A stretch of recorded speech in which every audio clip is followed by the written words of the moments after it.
The dawn of the second day brought unexpected visitors to the sacred proving grounds. Marcus had spent the night continuing his conversations with the Veltar warriors, and by morning, something extraordinary had happened. The warriors were not just functioning in his presence, they were thriving. Commander Veltara had discovered that her unit could achieve coordination levels that military theorists had claimed were impossible. The constant state of heightened awareness caused by Marcus's presence had created a kind of shared consciousness among the warriors, allowing them to anticipate each other's movements with uncanny precision. Dr. Chen, the commander said as the first light of dawn touched the arena walls. We have been warriors all our lives, but we have never been soldiers like this. It is as if your presence has awakened something in us that we never knew existed. Marcus watched as the warriors moved through complex formations that seemed to flow like water. Each movement was precise, purposeful, and coordinated with the others in ways that reminded him of flocking behavior in earthbirds or schooling in fish. You have become something new, he agreed. Something that honors both your evolutionary heritage and your trained abilities. The great doors of the arena opened, and Princess Zarathel entered with a delegation of officials from across the galaxy.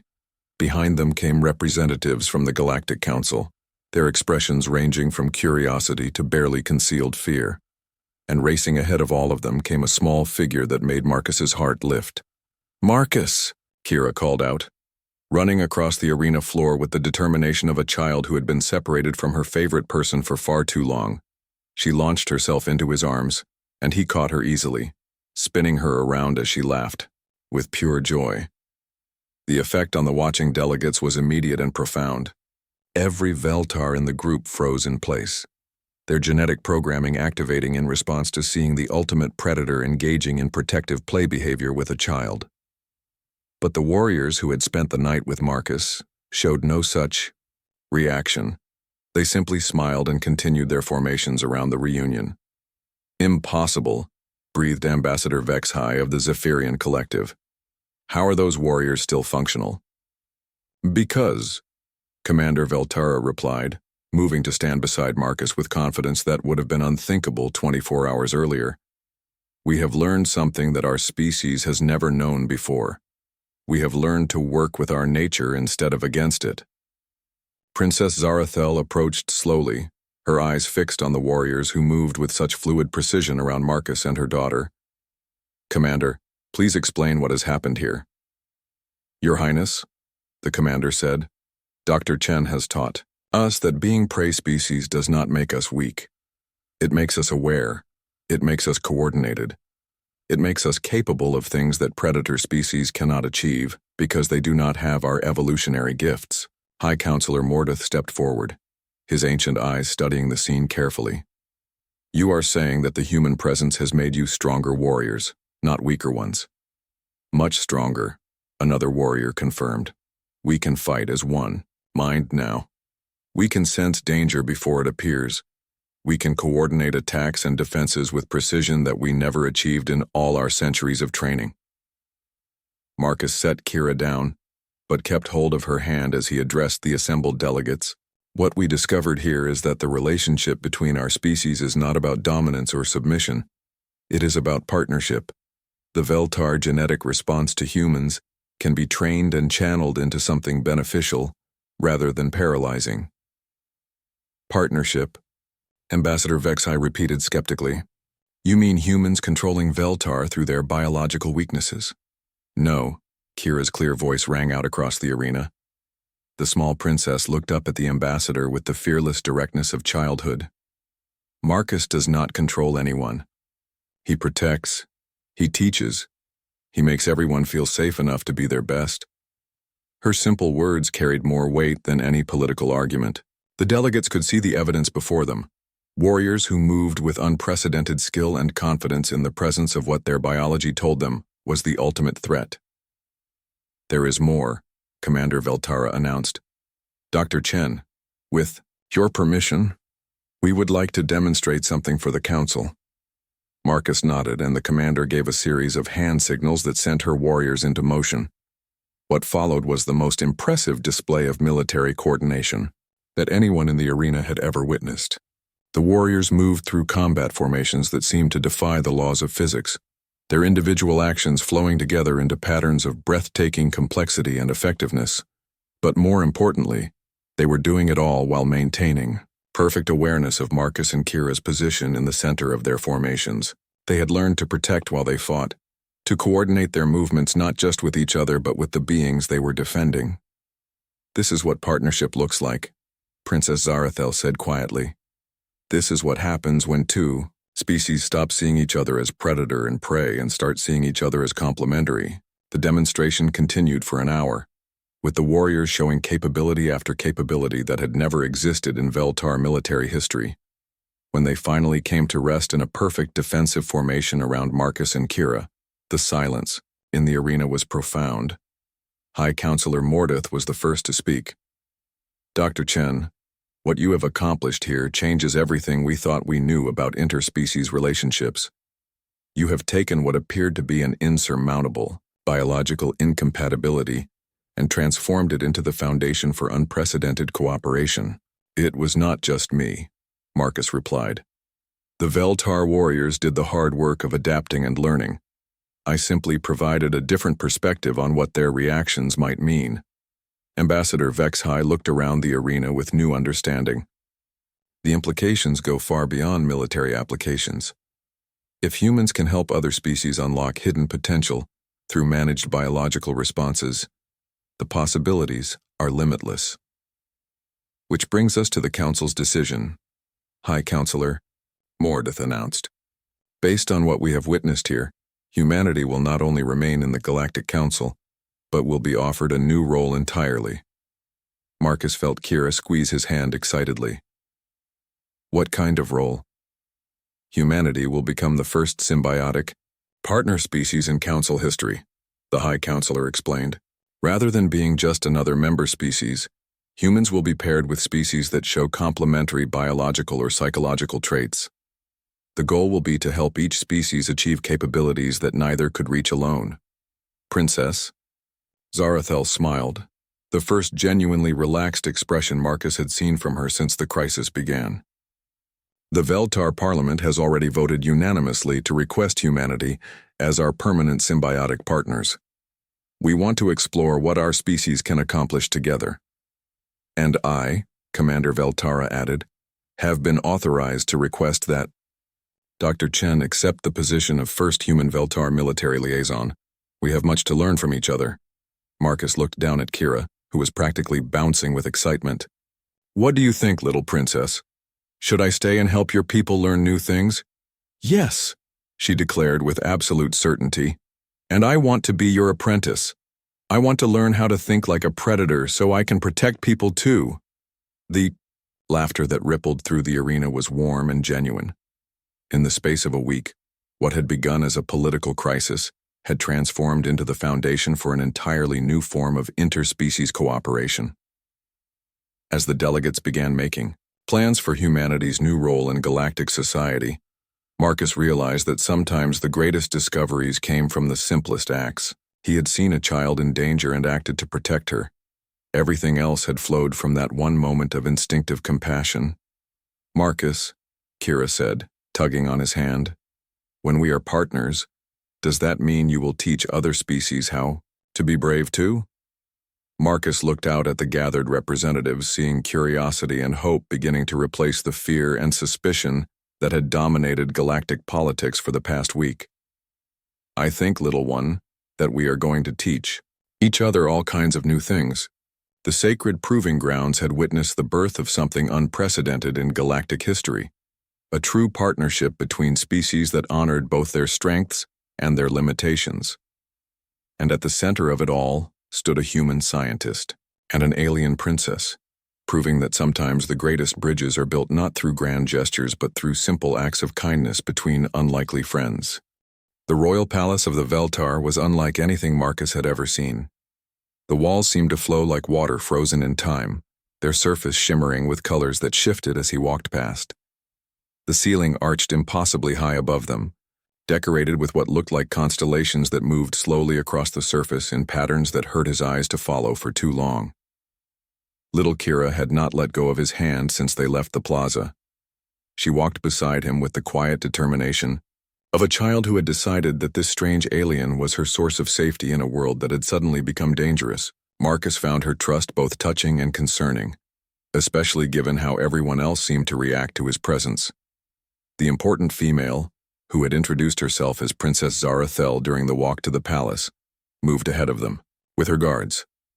Marcus noticed that the guards maintained a careful distance from him, never getting closer than about 3 meters.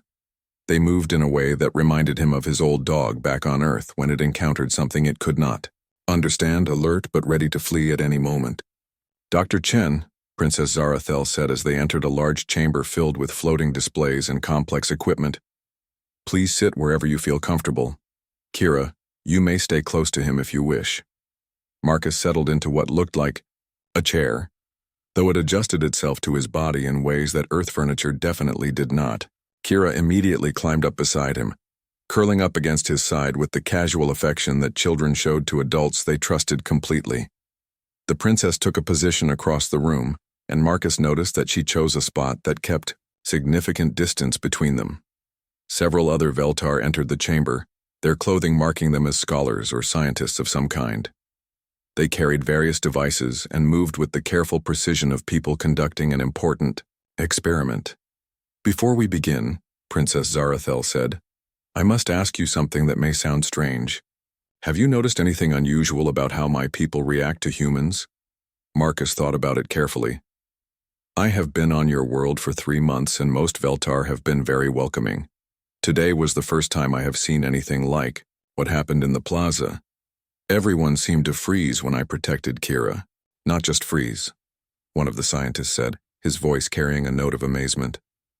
"Complete motor suppression, involuntary stress response activation, classic predator recognition syndrome." Marcus frowned. "I am sorry, but I do not understand." "Predator recognition syndrome?"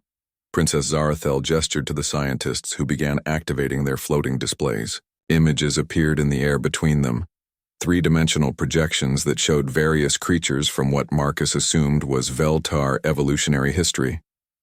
"Dr. Chen," the princess said, "what I am about to tell you has been classified information until today. Our species evolved as prey animals on a world where we were hunted by apex predators called the Keth Mori." The displays shifted to show creatures that made Marcus's skin crawl.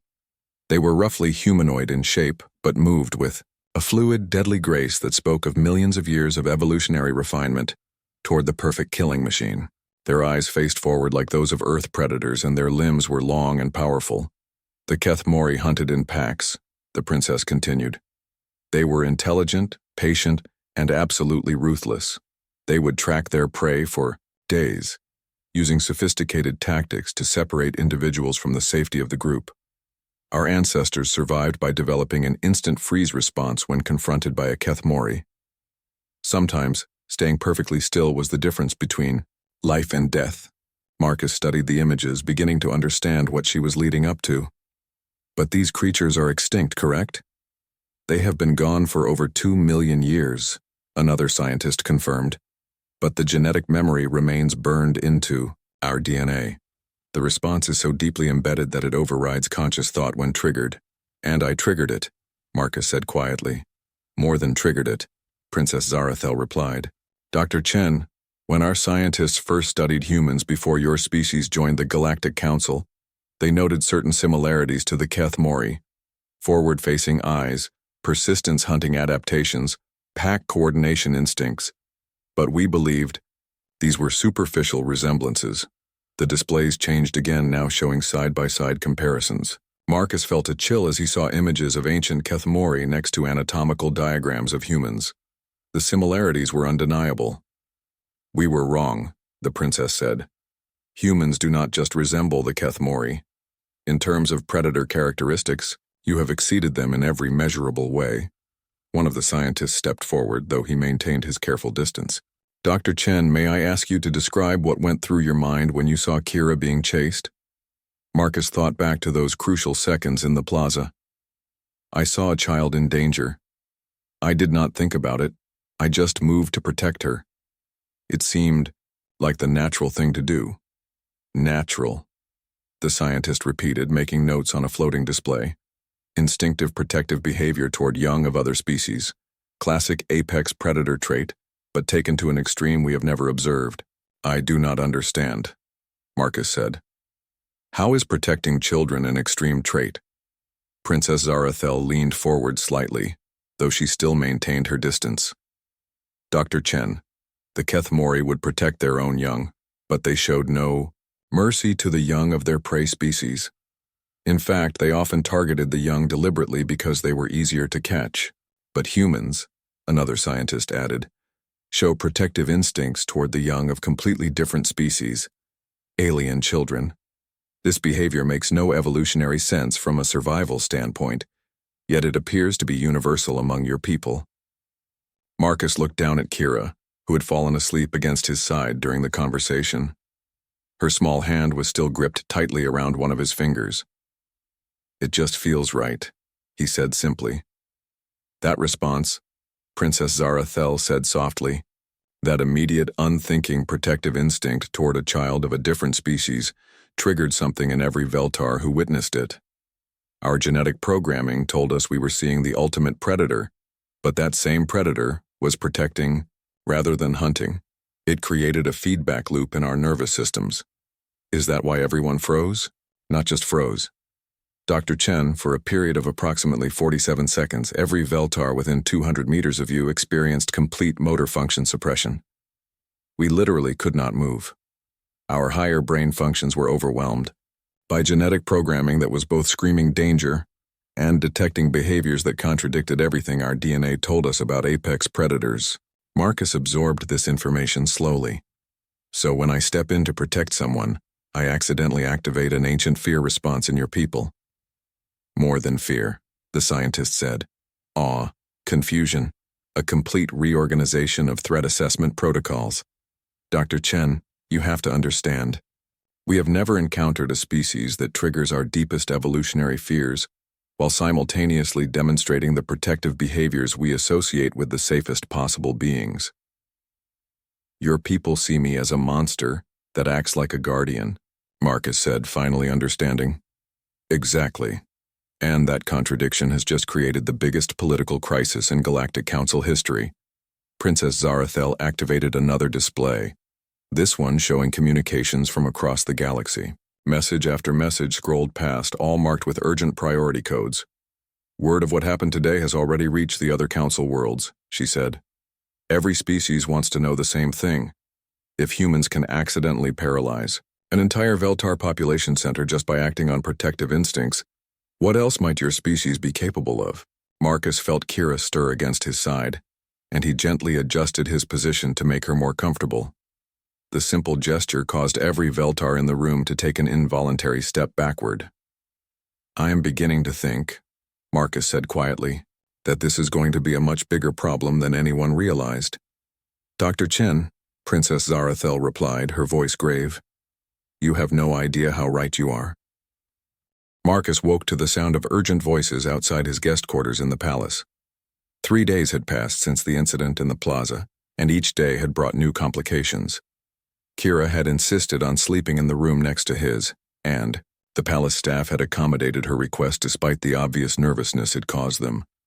The little princess had become his constant companion, following him everywhere with the determination of someone who had found her safe harbor in a storm. She seemed completely unaffected by the chaos her presence with him was causing throughout the galaxy. To her, Marcus was simply the strange alien who had protected her when everyone else froze, and that was all that mattered. Marcus dressed quickly and opened his door to find Princess Zarathel waiting in the corridor with a group of officials he did not recognize. Their faces carried expressions of barely controlled panic, and several of them stepped backward when he appeared. Dr. Chen, the princess said, her voice tight with stress. We need to talk immediately. The situation has become much worse overnight. They moved to the same chamber where they had spoken before, though this time it was filled with communication equipment and floating displays showing news feeds from across the galaxy. Kira appeared at Marcus's side as if by magic, slipping her small hand into his with the casual possessiveness of a child who had decided he belonged to her. Show him the emergency session recording.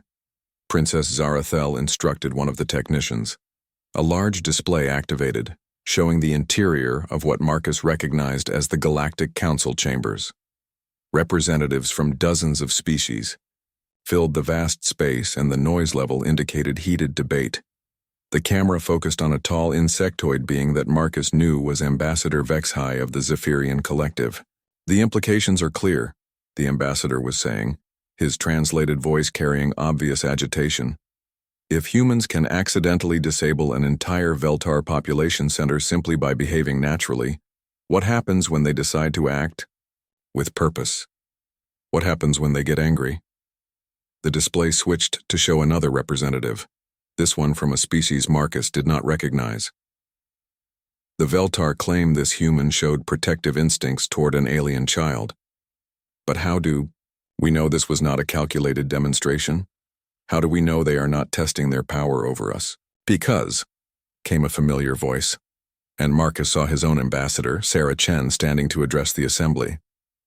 Dr. Marcus Chen had no knowledge of Veltar evolutionary history when this incident occurred. He acted on pure instinct to protect a child who was in danger. "This is documented fact." "Instinct," shouted another representative. "That makes it worse, not better. If this behavior is instinctual among humans, then every human is a potential weapon against the Veltar." The recording continued for several minutes, showing representative after representative expressing fear, anger, and confusion about humanity's place in the galactic community. Marcus watched with growing dismay as species after species called for immediate restrictions on human movement, human settlement rights, or even human membership in the council entirely. "Turn it off," Princess Zarathel said quietly. "He has seen enough." Marcus looked down at Kira, who was studying the displays with the intense concentration of a child trying to understand adult problems. "Are they talking about you?" she asked. "Him. Yes, little one. They are afraid of me." "That is silly," Kira declared with the absolute certainty that only children could manage. "You are not scary. You make the scary things go away." One of the officials in the room shifted nervously. At her words, Marcus noticed that none of them could look directly at him when Kira was close, as if the combination of his presence and his obvious protective relationship with the child created some kind of cognitive overload for them. "Dr. Chen, Princess," Zarathel said, "there is something else you need to know. The assassination attempt against Kira was not random. We have discovered that it was part of a larger conspiracy involving several extremist factions from different worlds." "Extremist factions?" "Groups that have always opposed the Veltar membership in the council. They saw our freeze response to humans as proof that we are too weak to deserve our position. They intended to eliminate Kira as a symbol of that weakness." Marcus felt a cold anger building in his chest. They tried to kill a child to make a political point. Every Veltar in the room took an involuntary step backward.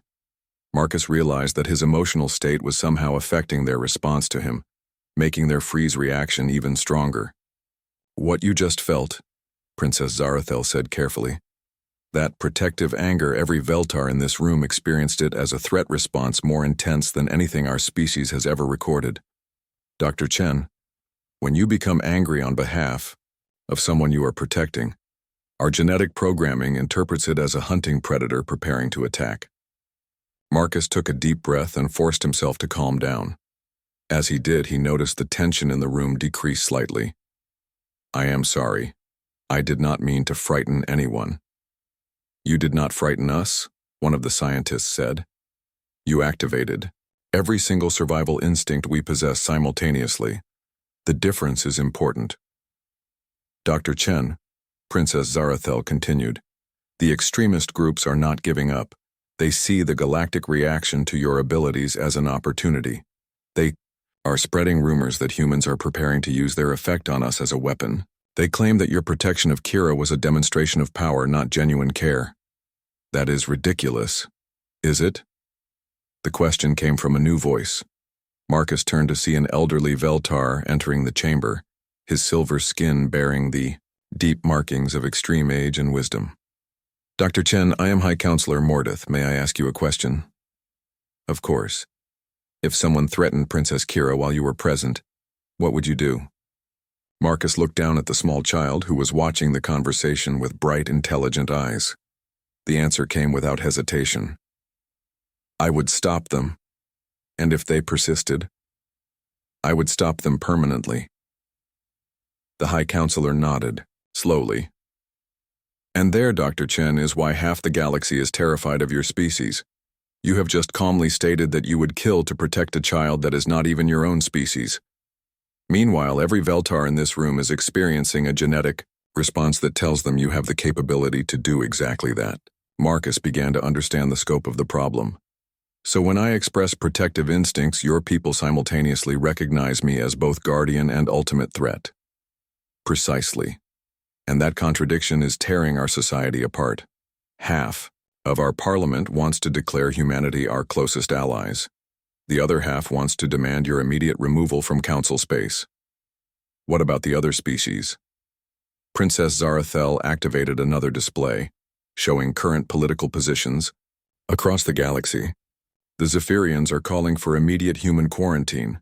The Crystalline Collective wants to study your species as potential weapons. The nomadic fleets are offering to hire humans as protection specialists. And 17 different minor species have requested immediate human presence in their space as deterrence against their enemies. In other words, the High Counselor said, your mere existence has destabilized galactic politics in ways we are only beginning to understand. A new alarm began sounding throughout the palace. Princess Zarathel quickly activated a communication channel, and Marcus heard urgent reports coming in from around the capital city. Your Highness, came a panicked voice. There are riots breaking out in the lower districts. Pro-human and anti-human factions are clashing in the streets. The city guard is requesting permission to use force to restore order. Denied, the princess said immediately. Any use of force will only make things worse.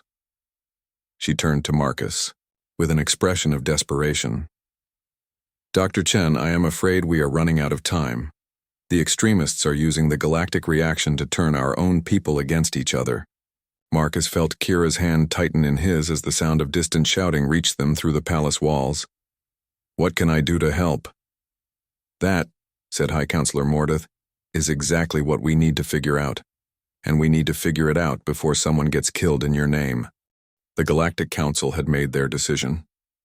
Marcus stood in the center of the ancient Veltar sacred proving grounds, a massive arena carved from living stone that had tested warriors for thousands of years.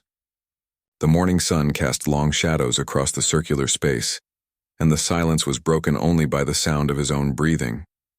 The test was simple in concept, but terrifying in execution. Marcus had to survive for 24 hours in the proving grounds with 100 of the finest Veltar warriors, without causing harm to any of them. The council wanted proof that humans could coexist with species they accidentally paralyzed, or they wanted evidence that humanity was too dangerous to remain in galactic society. The stakes could not be higher. Princess Zarathel had explained the morning before that failure would result in humanity's immediate expulsion from council space and the establishment of a permanent quarantine around Earth. Success, however, might create possibilities that no one had yet imagined. Kira had cried when she learned she could not accompany him into the arena. She had become so attached to Marcus over the past week that separation caused her genuine distress. The palace staff had been forced to assign 3 different caretakers to keep her occupied, while Marcus prepared for the trial. Remember, Dr. Chen, Princess Zarathel had said during their final briefing, these are our greatest warriors. They have trained their entire lives to overcome fear and act in combat, but none of them have ever tried to function while experiencing the freeze. Response to an apex predator. Now, as Marcus heard the great doors of the arena beginning to open, he wondered if he had made a terrible mistake by agreeing to this test. The sound of armored feet echoed across the stone as the Veltar warriors entered the proving grounds. They moved in perfect formation, their silver armor gleaming in the sunlight. Each warrior carried weapons that hummed with energy, and their movements showed the fluid precision of beings who had spent decades perfecting the art of combat. But as soon as they caught sight of Marcus standing in the center of the arena, their formation began to waver. The lead warrior, a tall female with scars marking her armor, came within 20 meters of Marcus before stopping completely. Her weapon lowered involuntarily, and Marcus could see the confusion in her large, dark eyes as her conscious mind fought against genetic programming that was millions of years old. "I am Commander Veltara," she called out, her voice tight with the effort of maintaining control. "We are here to test whether your species can coexist with ours without causing harm." Marcus raised his hands peacefully. "I have no intention of causing harm, Commander. I am here to learn, just as you are."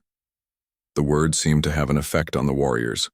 Several of them straightened slightly, though Marcus noticed that none of them could maintain their formation when looking directly at him. They kept shifting positions, as if their bodies were trying to find the optimal distance for both attack and retreat simultaneously. "The test begins now," Commander Veltara announced. "You have 24 hours to prove that humans and Veltar can share the same space without conflict." Marcus nodded and then did something that surprised everyone, including himself. Instead of taking a defensive position or trying to find cover in the arena, he sat down cross-legged in the center of the space and began to speak in a calm, conversational tone. "Commander, may I ask you about Veltar military training? I am genuinely curious about how your people prepare for combat when your evolutionary heritage focused on survival rather than aggression." The question seemed to catch the warriors off guard. Commander Veltara hesitated, her weapon still lowered, clearly struggling with the disconnect between Marcus's non-threatening posture and the screaming warnings from her genetic programming. We train to overcome our instincts," she replied, slowly. "To act despite fear." "That must be incredibly difficult," Marcus said with genuine admiration. "On Earth, we have a saying that courage is not the absence of fear, but action in spite of fear. Your people seem to embody that principle perfectly." Something shifted in the commander's stance. The compliment had somehow penetrated through the freeze response, reaching the part of her mind that took pride in her skills and training. She straightened slightly, and Marcus noticed that several other warriors had also adjusted their positions. "You study warrior cultures?" she asked. "I study all cultures," Marcus replied. "But I have always been particularly interested in how different species approach the challenge of overcoming their own limitations. The Veltar military must represent the ultimate expression of conscious will, overriding instinctive programming." For the next hour, Marcus continued this approach. Instead of treating the situation as a survival challenge, he engaged the warriors in conversation about their training, their history, and their techniques. He asked questions that showed genuine respect for their abilities while maintaining a completely non-threatening posture. Gradually, the warriors began to relax. Not completely, their genetic programming was too strong for that, but enough to function despite the freeze response. Marcus noticed that they could maintain eye contact for longer periods and could move more naturally when he was speaking in his calm, conversational tone. "Dr. Chen," Commander Veltara said as the sun reached its zenith, "may I ask you something?" "Of course. When you protected Princess Kira, did you consider the consequences? Did you think about what it might mean for your species or ours?" Marcus considered the question carefully. "No, Commander. I saw a child in danger and I acted. The consequences did not occur to me until much later." "But now that you know the consequences, do you regret your actions?" "Never," Marcus replied, without hesitation. Protecting children is never something to regret, regardless of the complications it might cause. The simple certainty in his voice caused another shift in the warriors' behavior. Several of them actually smiled, a rare expression among their species when in combat formation. "You would do it again," Commander Veltara observed. Every time, as the afternoon wore on, Marcus began to notice something remarkable happening. The warriors were adapting to his presence. They were learning to function despite the freeze response, not by overcoming it entirely, but by working with it. They began to move in patterns that acknowledged their genetic programming while still maintaining tactical effectiveness. By evening, something unprecedented had occurred. The warriors had developed a new form of combat coordination, one that incorporated their freeze response as a tactical element rather than fighting against it. They moved in fluid formations that used their heightened alertness as an advantage, creating a style of combat that was unlike anything in their military history.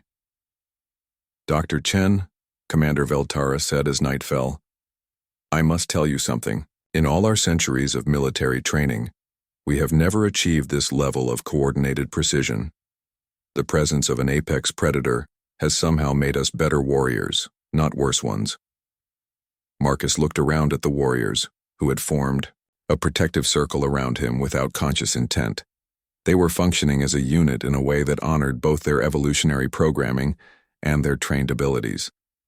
"Commander," he said quietly, "I think we may have discovered something that neither of our species expected." "What is that?" "That sometimes the thing you are most afraid of is exactly what you need to become stronger." As the stars appeared overhead, Marcus realized that the test had become something entirely different from what anyone had planned. Instead of proving that humans and Veltar could coexist despite their genetic incompatibility, they had discovered that their incompatibility might actually be their greatest strength when properly understood and channeled. The night was still, young, and there were still hours left in the test, but Marcus already knew that everything was about to change. Not just for him and the Veltar, but for the entire galaxy. Dr. Marcus Chen had never expected to find himself in the middle of an alien city during what looked like a festival gone wrong. The Veltar homeworld of Ketha Prime was supposed to be peaceful, a place where he could conduct his xenobiology, research without worrying about anything more dangerous than accidentally offending local customs. The tall, graceful aliens with their silver skin and large dark eyes had welcomed him warmly 3 months ago, eager to share their knowledge with the newest member species of the Galactic Council. Today, however, something was very different. In the grand plaza of their capital city, Marcus had been walking through the market district, his tablet in hand as he recorded notes about Veltar social behavior. The aliens moved with a fluid grace that reminded him of dancers, their long limbs carrying them in smooth glides across the polished stone streets. Their voices created a musical humming that filled the air like a gentle symphony. Everything about their society spoke of peace and harmony. That harmony shattered in an instant. A commotion erupted near the center of the plaza, where a group of Veltar in ornate clothing had been moving through the crowd. Marcus looked up from his tablet to see figures in dark clothing suddenly appearing from various directions, moving with purpose toward the ornate group. These new arrivals moved differently from the peaceful Veltar he had grown accustomed to. Their movements were sharp and deliberate, and something metallic glinted in their hands. The crowd began to scatter, their musical humming turning into discordant sounds of fear. Marcus found himself pushed and jostled as Veltar fled in all directions, their graceful movements becoming frantic and clumsy in their panic. He struggled to maintain his footing as bodies pressed against him from all sides.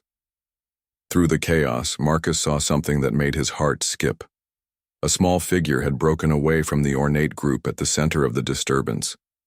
It was clearly a child, much smaller than the adult Veltar around her, with the same silver skin but moving with the uncoordinated urgency that universal marks the young of any species when they are terrified. The child was running directly toward him, and behind her the dark-clothed figures were giving chase. Marcus could see weapons in their hands now, devices that hummed with energy and cast an ominous blue glow. Whatever was happening, it was clear that this small being was in mortal danger. Marcus did not think. He simply acted on an instinct that ran deeper than rational thought.